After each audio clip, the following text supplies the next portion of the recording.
صاحبوں، آج میں آپ کو پاکستان کے سپر ہیروز کی کہانی سناتا ہوں۔ یہ بلکہ مشرقی معاشرے کے سپر ہیروز کی بات کر رہا ہوں۔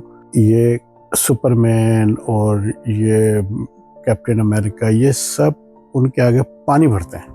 ایسے ہیروز جو تاریخ انسانی پہ چھا گئے، جنہوں نے وہ کر دکھایا ہے جو یہ سپر ہیروز میرا خیال ہے کہ کئی جنم دوبارہ لینے تو نہیں کر سکتے۔ اور وہ سپر ہیروز ایک خاص مقام پہ ملتے ہیں آپ کو، وہ سپر ہیروز ملتے ہیں آپ کو، اور یہ انسانیت کے لیے ایک مثال ہے سپر ہیروز کی۔ وہ سپر ہیروز ملتے ہیں آپ کو پاکستانی ڈراموں کی آخری قسط میں، جہاں پہ وہ ایک دوسرے کو معاف کر دیتے ہیں، جہاں پہ وہ ایک دوسرے کا کیا ہوا بھلا دیتے ہیں، جہاں پہ وہ اس کے بعد سب خوش ہونا شروع کر دیتے ہیں۔ اور سب سے سپر ہیرو نمبر 1 جو معافی مانگ لیتا ہے، بھائی میں نے غلط کیا تھا۔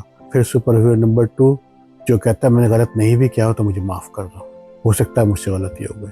اور جو سب سے جو سپر ہیروز کا خدا ہے، وہ ہے جو سب کو معاف کر دیتا ہے اور دل صاف کر لیتا ہے۔ آئی نا ہنسی آپ کو؟ ہے نا زبردست قسم کی کامیڈی؟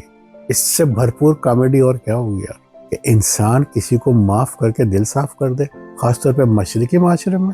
اللہ معاف کرے یار، میرے جیسے منافق تو ایسا نہیں کر سکتا۔ ہاں 99% کر لیتے ہیں۔ ایک بار پھر یاد دلا دوں، یہ 99% لوگوں کا قصہ ہے نہیں، تو میرے جیسے 1% منافقوں کا قصہ ہے کہ دل صاف کر لے اور ایسے عذر لے کے آئیں گے، بس یوں ہوتا ہے ہمارے اوپر نفسیاتی، جو آدمی کیسے صاف کر سکتا ہے اپنا دل، یہ تو بڑا مشکل ہوتا ہے۔ لیکن دوسرے کا دل صاف کرنے کے لیے ساری عمر لگی رہتی ہے، اس نے معاف نہیں کیا، اس نے یہ نہیں کیا، اس نے ڈرامے یار یہ۔ اور پھر مجھے یہ وہ نہیں ہے کہ آپ دل صاف نہیں کریں، آپ ایک انسان ہے، لیکن خدا کا واسطہ دین، اخلاق اور ویلیوز کا پرچار نہ کرو۔ خدا کا واسطہ یہ داڑیاں، ٹوپیاں اور یہ دوپٹوں کا پرچار نہ کرو کہ دین یہ ہے، کہ دین وہ ہے، کہ ڈرامے یار تھک گئے اب ڈراموں سے۔ ان ڈراموں سے یہ سمجھ لے کہ میں اپنے آپ سے تھک گیا ہوں، اپنے منافق قوم سے تھک گیا ہوں۔ اے منافقت،